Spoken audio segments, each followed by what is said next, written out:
Hit the record button. There you are. You are all notified. All right. Okay. So here we are. We started these Legal Wellbeing Network meetings now over 2 years ago. It's been, I think, almost 3 years. And we have been meeting every other month. And I know many of you have been here, been to almost every single meeting. I see a lot of familiar faces, and we appreciate that. And we hope that this is a space where folks can talk about the importance of well-being in the profession and what we can do to make improvements and progress. And so it's always nice to see folks here and to hear from you. And today we are going to be talking about the recently released study on well-being of lawyers in Massachusetts. And the first thing I want to start off with, well, first I should introduce myself. I'm Heidi Alexander, and I'm the director of the SJC Standing Committee on Lawyer Wellbeing. And I know we have folks, I'm sorry I can't see you all here, but I know we have folks from our committee who are here, including one of our co-chairs, Mala Rafiq, who's going to say some words in a bit. And then lots of folks who are involved in many of the well-being efforts across Massachusetts and beyond, actually, because I see some folks from outside of Massachusetts as well. So thank you all for being here. So I want to start here. If I can advance my slide. All right.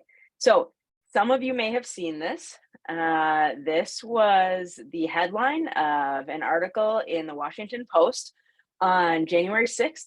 And I'm just providing it sort of as some context for our discussion today. And this was the title: "The Happiest, Least Stressful, Most Meaningful Jobs in America." And as you might guess, it is not being a lawyer. And in fact, the analysis that was conducted by the Washington Post of data from the US Bureau of Labor Statistics found the most stressful occupation was being a lawyer. And so that was followed by, folks may have seen, this opinion piece in the Washington Post entitled, "Want to be happy? Then don't be a lawyer." And we know not everyone is miserable practicing law, but as you are going to hear today, even here in Massachusetts, there is definitely a reason for concern and reason why we need more attention and awareness of the well-being in the profession, and to talk about what we're going to do to make changes and support well-being and reduce burnout.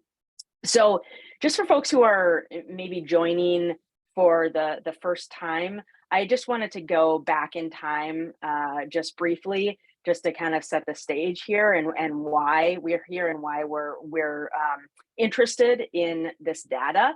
And it really goes to the movement around well-being in our profession, and many of you again have been quite involved in that. We've had research over time, and there continues to be more and more research sort of building on the research that has been conducted over time. One of the seminal studies in this area, which many people are aware of, by Patrick Krill, with support of the American Bar Association and the Hazleton Betty Ford Foundation in 2015, found high rates of stress, anxiety, depression, and substance use among lawyers. There was also a law student study that found similar results. And so that led to the establishment of the National Task Force and a national report, which I know many of you are aware of. And it provided recommendations aimed towards changing the culture of the legal profession. Here in Massachusetts, we had a steering committee established under late Chief Justice Gantz, and that led to a report. And so we have this great report that was published in 2019. And if you haven't taken a look at that report, I highly encourage you to do so. And I'm going to sort of reference that throughout the presentation here, because it is very relevant. And the report talks about specific recommendations for Massachusetts in particular, and all the different legal sectors. And then as of 2020, we have this permanent standing committee of the SJC that is working to implement these recommendations. Obviously, in collaboration with all of you and all of the stakeholders and partners. There's also a new organization that was formed that was sort of the continuation of the National Task Force, which is the Institute for Wellbeing in Law. It's a national organization, national 501c3 organization. All right. Let me just say that these efforts are going on not only in Massachusetts, sort of around well-being, but nationally through the Institute in Wellbeing and Law, but also there are a lot of state-specific efforts that are happening, and lots of states have created task forces or taken some sort of step to address well-being in the profession on a local, state-specific level. Of course, Massachusetts being one of those. This is our report. This is the contents of the report. You can see that these focus on all the different areas of our profession. And so one of the things that we do is we try to track those efforts and evaluate the progress. And so we know from tracking this, we know that a lot of these recommendations have already started to be implemented, and some of them are sort of constantly evolving. Some of them may take years, but there are things that we are working on. And I always encourage people to go back to that report and look at those recommendations, because there's a lot of really great things that we can kind of point to and say, okay, these are things we need to do. And I think that the data that we find in this NORC study really backs up those recommendations. So one of the recommendations in the SJC steering committee report was to collect data to help define programs and services and solutions. And so this effort was really a collaboration between the committee, Lawyers Concerned for Lawyers, and other stakeholders to conduct this statewide survey on assessing lawyer well-being. And so that brings me to sort of the reason you all are here, which is the data. And so this was conducted by an independent research organization, NORC, at the University of Chicago. And we are very fortunate to have some of our researchers here to talk about the results from the report. And so I think in the chat, Jenna has put in a link to the report, and there's an executive summary. There's also the full report. So if you haven't had a chance to take a look at that, I would encourage you to do so. So what I'm going to do now is I'm going to hand things over to Jenna Sirkin, one of the researchers at NORC, to tell us a little bit more about the report, the methodology, and the findings. So Jenna, over to you. Great, thank you. And I just repasted the executive summary just because I think you can't see the chat if you joined a little late, but let us know if anyone needs the link. Thanks, Heidi. And I'm a principal research scientist at NORC at the University of Chicago, although I am based in Cambridge, Massachusetts, and a lot of our team is based in Cambridge, Massachusetts. I have lived in Massachusetts for the past 2 decades, and have been doing a lot of work in this area. I just want to recognize 2 of my colleagues who are on the call today. One who may be hiding out on Zoom somewhere off camera is Jared Sawyer, who contributed a lot to the report, and Sammy Agenbrun, who also is here and has contributed greatly to this report. So thank you both. And as well, the SJC Standing Committee, Lawyers Concerned for Lawyers, and other members who have been affiliated and reviewed aspects of the report. So thank you so much again for all of your comments throughout this process. So I just wanted to start and give you, and Heidi, I think you can go to the next slide, an overview of just the research aims and kind of the approach that we took for this report. So we worked with the Standing Committee and a group of individuals who helped us to define what the research questions were that were of interest to this group based on work that had been done in the past and what they wanted to explore in Massachusetts specifically. So we assessed the current state of well-being in Massachusetts. We wanted to understand how this varied by different demographic and employment factors of individual lawyers. We wanted to understand who is seeking mental health and substance use services and the barriers to seeking those services.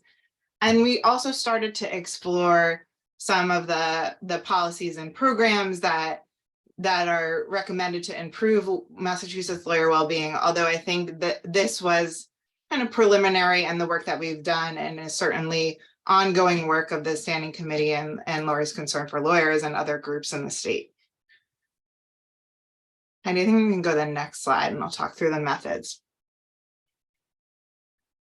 So this study really included 3 different stages. We started doing some formative research. So that included, a literature review, that's our environmental scan. This really informed, we wanted to understand what kind of research was out there, what surveys that had been done, what surveys had been done among lawyers. We also did, there's a large body of work on physician and burnout in the healthcare workforce. So we looked at that literature as well. We then created 2 focus groups and talked to individuals in the private and public sector. That informed the design of our survey instrument. And that we went in the field and collected data January 2022 to April 2022. And some of you may have participated in our survey, so thank you very much. And this was a survey that we developed in collaboration with the Standing Committee and kind of other members of the committee, Lawyers Concerned for Lawyers as well. And we invited all attorneys within the 2021 Massachusetts Board of Bar Overseers registration list to complete the survey. And everyone received an email invitation with a survey link. We also did some promotion of the survey through bar associations and other advocacy groups as well. So you may have seen that promotion, with outside of your individual email invitation. We only active and registered attorneys were eligible to complete the survey. We had 4,450 who provided complete responses to the survey. And that was out of about 58,000 lawyers at the time who met the eligibility criteria. One of the strengths of our survey is that, and this is unique and is not always the case in some of the other literature that's out there, is that we were able to weight responses so that they could be more representative of lawyers in Massachusetts. We used the Massachusetts Supreme Judicial Court Demographic and Law Practice Survey, which is a survey that is completed as attorneys do their registration in Massachusetts. So we had a sense of what the true demographic makeup of lawyers in Massachusetts was, and we were able to weight our data to that, which is a real strength of this survey. And I think, and then, we worked through kind of the analysis areas of focus, and the report was released in February of this year. So I think we can go on. Great. So the next few slides will share some of our initial findings. I just wanted to flag the well-being measures that we looked at. So there are a lot of ways to measure well-being, and part of the formative research that we did was to really kind of review that literature, have discussions with the Standing Committee, and use our focus groups to think about how we wanted to measure well-being for this study and what would be kind of salient and relevant for lawyers in Massachusetts. So these are our key measures that we used in the study to measure well-being. We looked at satisfaction with life as our kind of positive measure of well-being. We looked at burnout, anxiety, depression, and hazardous or unhealthy alcohol use. The majority of these measures are validated survey instruments, which means they've been tested and used in other studies to ensure that the results are as reliable and accurate as possible. Some of these measures you actually may hear in clinical settings. So for example, the PHQ-9 and the GAD-2, the measures for anxiety and depression, sometimes are asked in appointments when you go see a clinician. So you may actually be familiar with some of these measures. I'm going to go to the next slide. So these are our high level findings across all of our sample and of lawyers in Massachusetts. So we found 2/3 of Massachusetts lawyers reported overall satisfaction with their lives, but more than 3 in 4 lawyers reported burnout. So 77% reported burnout, sometimes, often, or frequent burnout. We also looked at considered leaving a legal employer, considered leaving the legal profession. So almost half said that they were considering leaving an employer, considering leaving the profession, a little bit less than half. Anxiety was 26%, 21% screening for depression, 7% screening for suicidal ideation, and 42% hazardous or unhealthy alcohol use. And I just wanted to note that, the juxtaposition here of relatively high satisfaction with life, also coexisting with some of these high levels of, professional burnout, anxiety, depression, unhealthy alcohol use. Okay, we can go to the next slide. Great. So one of the, sorry, I skipped one. Yeah, that's fine. No problem. Keeping me on my toes here today. So we also compared to other studies that had been done in other states, and you can look, and this is there's more detail on this in the report. I'll just say that this is challenging to do because the measures aren't always exactly the same that they use in some of these other studies. Their methods aren't always the same. Some don't weight their data, and the time periods are really important. So this was a study that was done in 2020, or winter 2022. Some of these other studies we're comparing to are very early in the pandemic or before the pandemic. So that, pandemic effect, I think, is something to really pay attention to when you're comparing to other studies that are out there. But in general, our results were slightly higher than California and DC lawyers for anxiety and depression. And for the general population, we were also higher, but again, I'll say these are different, pretty distinct time periods. It was hard to find a survey that had been done to kind of match that time period using similar measures in the general population. So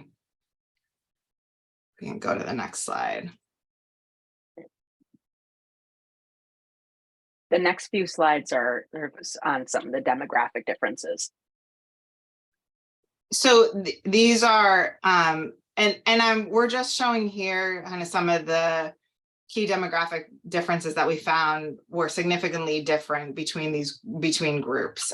So there's a lot more detail in the report. If you're interested in this, you can kind of dive into groups of particular interest.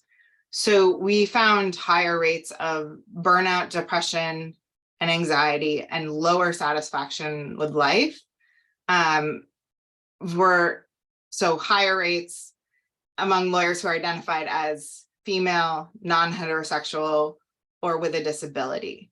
And just to define, the non-heterosexual group includes lawyers identifying as asexual, bisexual, pansexual, homosexual, gay, lesbian, queer. And we had to group these identities due to sample size constraints.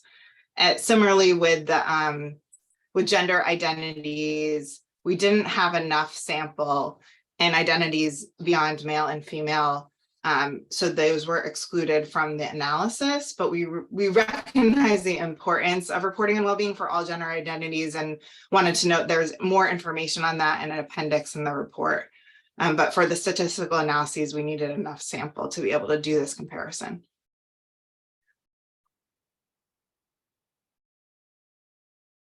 So this slide just shows some of our high-level findings by race and ethnicity. So lawyers identifying as Black or African American, Hispanic, or Latinx were reported higher burnout. Lawyers identifying as Black or African American reported lower satisfaction with life. Asian lawyers reported the higher satisfaction with life. And then, we we explored this for anxiety and depression and actually didn't find any significant differences between the groups. We can go to the next slide.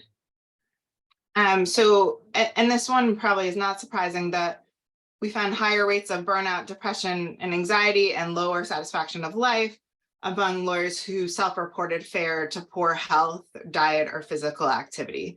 So there, those two kind of challenges coexisted together among many of the lawyers responding to our survey. And this maps to other studies and what we find in the general population as well. Heidi, I think pass back to you. I'm happy to weigh in. Yeah, so I think there's some additional highlights that we want to share before we engage in discussion, but I also just want to kind of stop here and recognize that the data is not very positive, also not surprising. And even though there are people that are thriving in the profession, many of them are not, and many of them are people from marginalized groups. So we want to recognize that and recognize that really this is an opportunity to spread awareness and start making changes. And I know that's why many of you are here. And this is sort of a call to action I gave at the recent Mass Bar Association well-being program that we had. And I know other folks have things to say, and so I'm not going to go on and on here. Actually, Amanda Rowan had a very eloquent and powerful speech that she gave, which I am hoping that she will publish and that you will all get to listen to or read. And I'm pretty sure she's here. So, and I'm sure she will chime in. But I want to just continue and share just a little bit more in terms of the highlights, and have Jenna help me with that, and then open it up for discussion. A couple of the additional highlights and things that are cause for concern.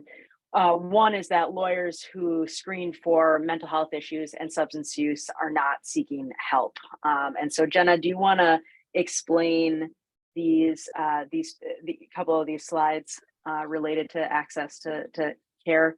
Sure. So we asked lawyers who screened for depression or anxiety whether they were seeking care for mental health or substance use services. So only of the 32% who did screen for depression and or anxiety, only half had sought mental health care. The good news, I'd say, compared to kind of the general population, is among those who did seek mental health care, they are receiving mental health care. And we know from a lot of other work that I've been doing in Massachusetts that there are challenges in getting care when you seek care, long wait times and other barriers. And so I'd say that's kind of the positive news here, but that it's a pretty high percentage who are not seeking care but screening for depression and anxiety. And then on the slide also suicidal ideation. Similarly, about half, only about half sought mental health care, which is pretty alarming and concerning. This was a very alarming statistic here, that so about 42% screen for hazardous or unhealthy alcohol use. And again, these are validated measures that are very commonly used to assess unhealthy alcohol use.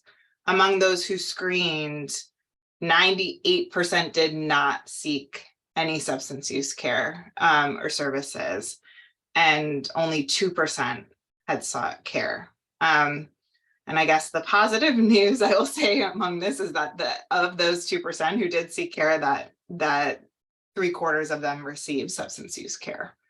But this is something that I think differs a little bit from the general population, where the big gaps here are people are not seeking care, and that's very concerning among this population. I think it is certainly an area where there can be targeted policy and program interventions, and I know groups here are working on this.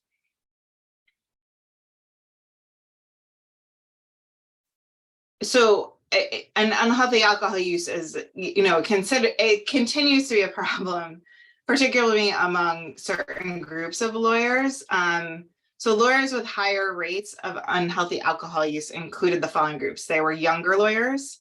They were more likely to identify as white, more likely to identify as female, which is different from what you generally see in the general population. They reported more work-life conflict.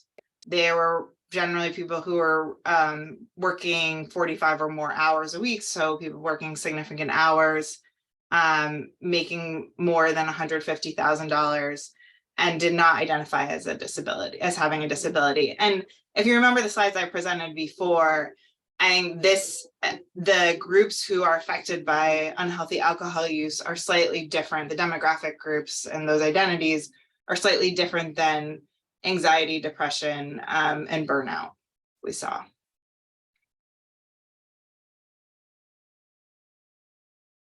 So I think this is another area that we've had a lot of discussion around, and I'm sure there will be thoughts on this, that we asked those what were the most common barriers to seeking mental health and substance use care.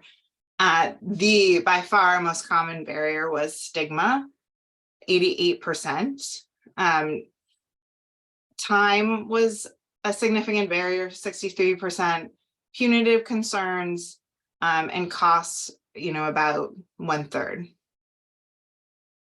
I think this is, again, an area, when you're thinking about that gap that we showed before between those seeking care and those receiving care, an area where there could be more attention to, what are some of the causes of that.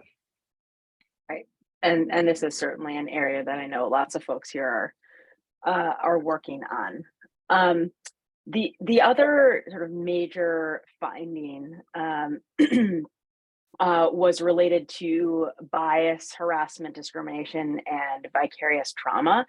And so we want to talk about some of those findings, including that are starting here in terms of the number of lawyers who reported experiencing bias, harassment, and discrimination in the legal profession. And so the findings were that over a quarter actually reported experiencing bias, harassment, or discrimination. And then we have 2/3 reporting experiencing vicarious trauma from legal work. Jenna, do you want to talk to any of these? I don't want to make you speak to every, but you're the expert. I just say, across the board that those experiencing bias, harassment, and discrimination there's a very negative impact of this, right? For burnout, anxiety, depression, and certainly satisfaction of life. And this is not surprising, but we have data now to show this. And given the percentage of lawyers who had reported experiencing bias, harassment, and discrimination, I think this is an area, again, for, further work and attention. And particularly in considering like this slide here, who are the lawyers that are experiencing this, right? So higher rates of experiencing bias, harassment, or discrimination and experiencing vicarious trauma occurred among lawyers who are younger, who identify as female, who don't identify as heterosexual, and then who identify as Asian, Black, African American, Hispanic, Latino, and who identify with having a disability, including those who reported overall worse health, diet, and less physical activity. So demographics here are certainly important.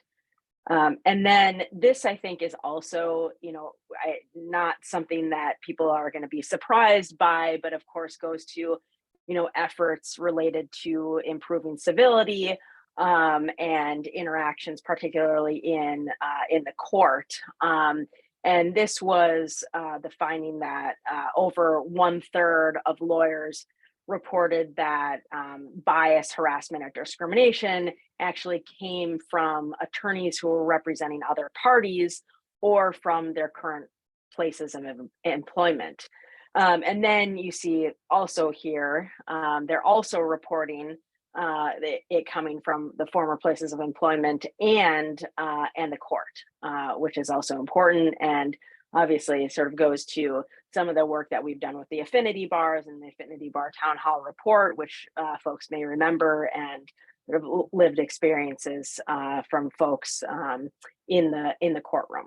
So all very important findings for our work. And then finally, before we open it up here, I think this is maybe a more positive area and provides maybe some practical recommendations for workplaces and what workplaces can do to improve well-being, and that's providing a supportive work environment. So Jenna, do you want to speak to some of the data here? Sure. So we looked at, for the survey, we kind of had to narrow down to some areas that we were going to look at for supportive work environment. So we had some questions around being treated with kindness and respect, having a positive supervisor relationship, supportive colleagues, schedule flexibility, time to recharge, access to mentorship, and opportunities for promotion. And so these were areas, that a lot of lawyers reported having a supportive work environment. And you can see here among these different factors, I think some of the slides coming up kind of talk about how that differs among different groups and for burnout, when you're looking at it with some of these well-being measures. And so Heidi, I think you can go to the next slide, show you. Great. So having a supportive work environment, we found, was associated with lower rates of burnout, anxiety, depression, and greater satisfaction with life. And this was pretty much across the board. We found this across all of these factors. So just want to, again, these are things that you have all experienced in your career, but it is really nice to have data behind this to support that those who are reporting having more supportive work environments were doing better across pretty much all of our well-being measures.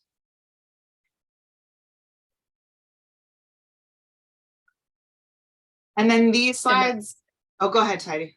No, you go ahead. I think the trends, and maybe you want to speak to that. This one, there are different trends by types of firms, right? Not just firms, but the sectors as well, right? Public sector versus private sector. And you can look at this, the down arrow, the red arrow is saying that there is less likely, and the green arrow is saying there's more likely to be a relationship. But I think the next slide, we saw more consistent trends. But Heidi, I don't know if there's anything else you wanted to say about the specific employer type employment types. No, I mean, I think these are all things that we have recognized and sort of recognized in the 2019 report as well, and are sort of areas of interest and areas that we're working on. But I also think the one that is very interesting down here is the folks who are working over 45 hours sort of have all these factors, these negative factors, but then the one positive factor is that they have opportunities for promotion. And so, sort of questioning what that says about how we sort of incentivize in this profession. And the negative experiences aren't just in the private sector, right? They're also, I think that's another important point here, is that we're seeing this and in the public sector in different types of, in different size firms and different types of solo practice versus practices with 2 or more lawyers as well. Right. And the last slide, I think is really important, particularly related to our work with diversity, equity, and inclusion, And the general trend is that certain groups have less supportive work environments. And you can see that, like Jenna said, across the board here, right? So folks who identify as female, Black or African American, having a disability, or fair to poor health have less supportive work environments. So again, sort of thinking about issues of equity and inclusion in the workplace that I know many of you are focused on. So what I want to do here is hopefully open it up for some comments and discussion, because part of what we want to do is we want to, we're providing this data so that we can hear from everyone and what your thoughts are, and how your reactions and what you want to do as a result, and what we can all do together. That is extremely important. So I'd like to first turn it over to Mala Rafiq, who is one of the co-chairs of the SJC committee, and then Mala will have Stacy Best, the executive director of LCL, follow you. And after the two of you kind of transition us into the discussion, what I will do is I will stop the recording so that people feel like they can speak in whatever way they would like without fear that it's being recorded. All right, so over to you, Mala. Thanks, Heidi, and thank you everyone for being here. It's gratifying to see. So, whoops, my screen just went crazy. It's sorry, that was my fault. So many, yeah, thanks, Heidi, for throwing me off. No problem. So many people care about this, and so many people sign up for this and I feel like you're here because you want to make a change.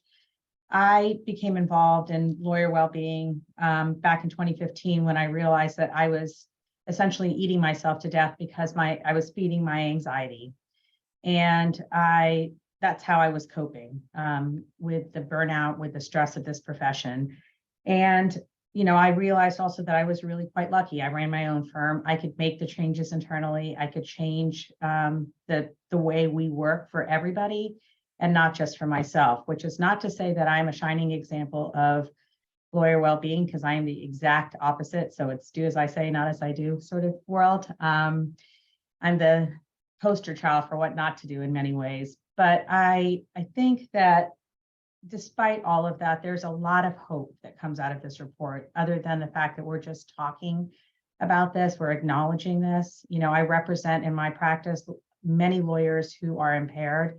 I represent individuals who are chronically ill and disabled. And one of the trends that I have seen in the last couple of years is, rather than have lawyers come to me when they have been hospitalized or they've almost died because of their alcohol use or because of the suicide attempt, they're coming a little earlier, right? They're coming when they are feeling impaired and they're saying, I need to take a break. And that's a wonderful move forward. It's still distressing to know that people are suffering, but at least we're talking about it and we're getting help. And there's a lot of reason to hope.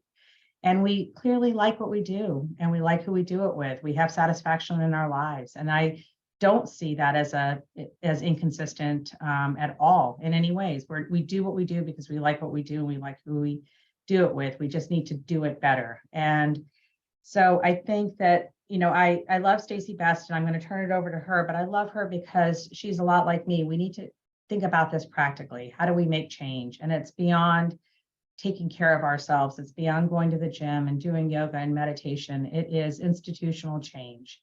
And how do we make that institutional change? How do we stop rewarding bad behavior? How do we stop rewarding people for working 3,000 hours a year by giving them a higher bonus? Or by saying to people, the longer you stay in the office, the more likely you are to be promoted.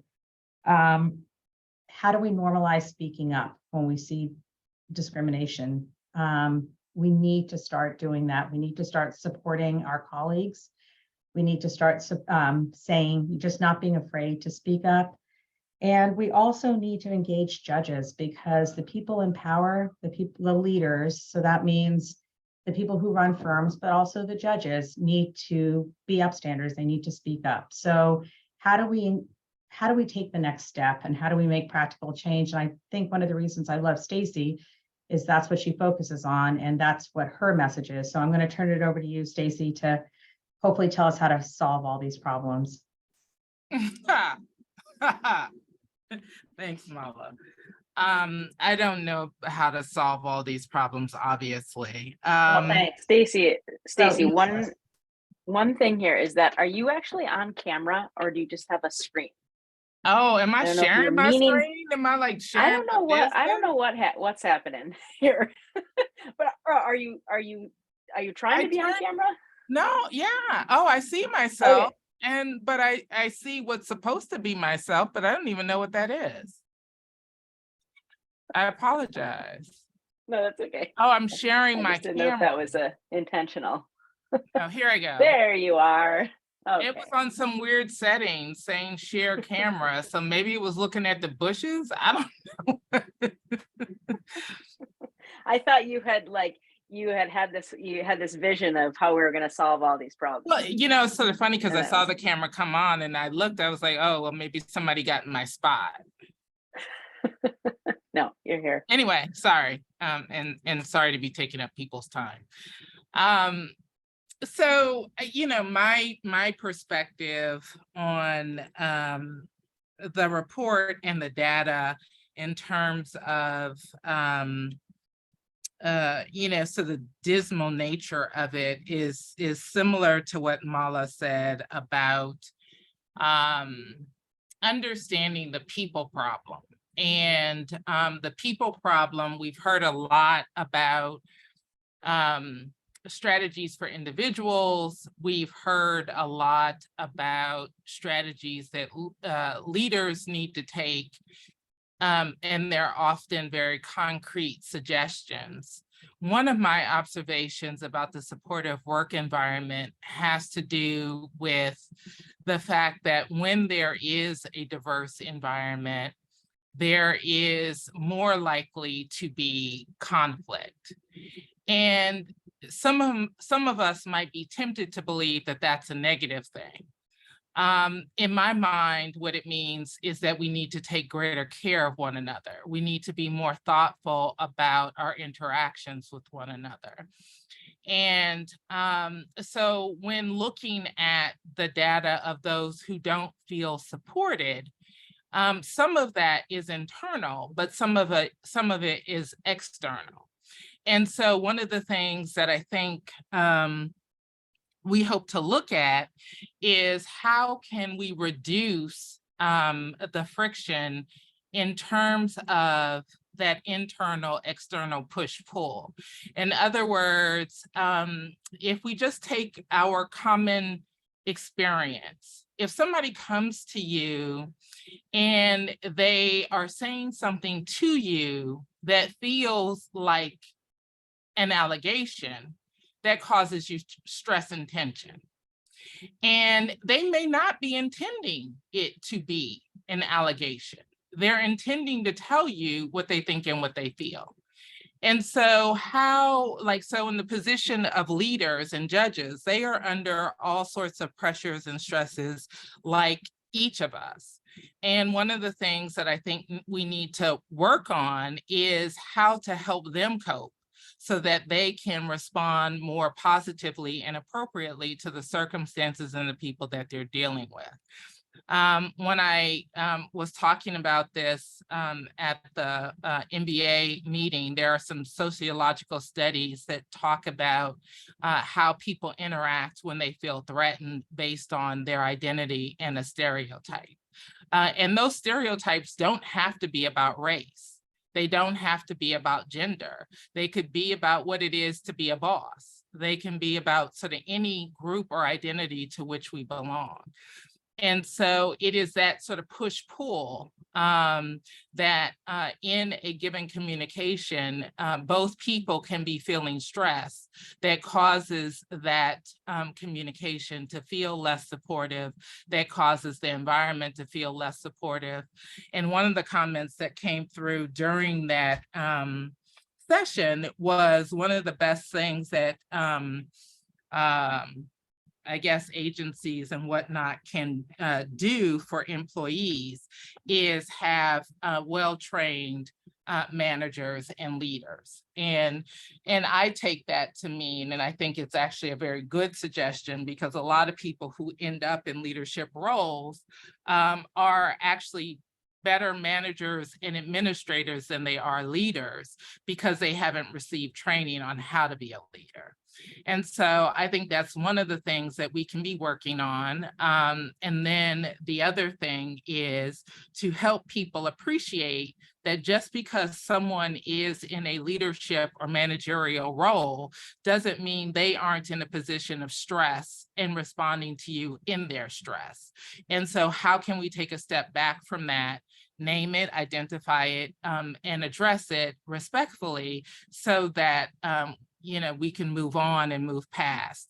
And then, of course, there are all these external factors that aren't even part of the legal profession in terms of some of the vicarious trauma that we experience. And so it may not be related to the actual work environment that someone comes into the workplace with stress. It can be sort of the general the impact of general societal trauma that is troubling a person to the degree that it impacts their performance. And I hope that at the end of the day, we all sort of appreciate that when there are people suffering in our environment, we all sort of suffer. You may not think you're suffering, but it impacts the bottom line. It impacts, what you're able to do around and in your environment. And so we all do well to try to do well. And I'm sure that's why we're all here. I'm going to stop there. And I really appreciate Heidi and Jenna and Sammy. I appreciate all of those that sort of allow me to be part of the project. But I really appreciate you all sharing the data with a greater degree of granularity so that people could sort of understand when I'm saying that it's people, as Brene Brown would say, and understand what I mean when I say that if we look sort of deeply at that demographic data, what we're seeing is that people are suffering in relationship to their relationship to other people. Thanks. Thank you. Thank you, Stacy. Thank you, Mala. So what I'm going to do now is I'm going to stop the recording, and I would like